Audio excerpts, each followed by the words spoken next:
In today's video, I'm going to teach you how to create and customize a tree map in your report, ensuring your data is presented clearly and effectively. Let's dive right in and explore how to add a tree map and make adjustments to it.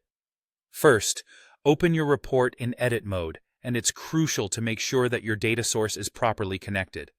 This connection ensures that the dimensions and metrics you'll use are readily available. With that confirmed, direct your attention to the toolbar at the top of your screen. Here, you'll click on the option to Add a Chart. If you don't see Treemap immediately listed, don't worry. It might be under the Other Charts section. Go ahead and select Treemap, and then click on the canvas where you'd like this chart to appear.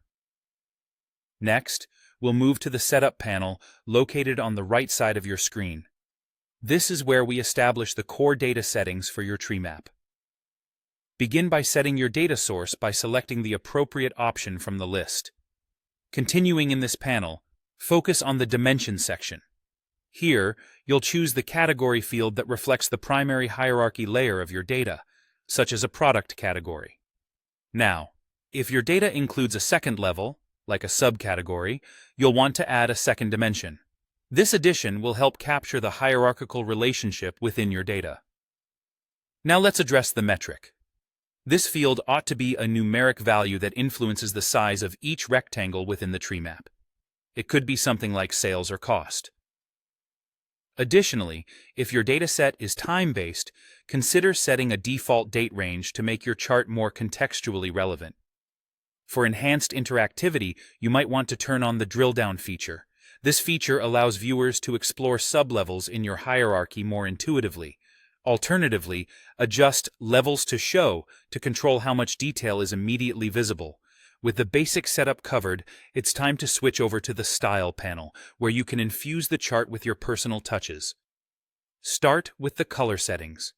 You can choose to differentiate rectangles by either metric or dimension using color.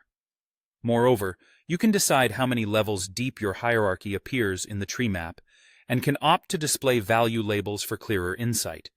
Don't forget to adjust the text size, background, and borders to ensure the tree map remains readable and visually appealing.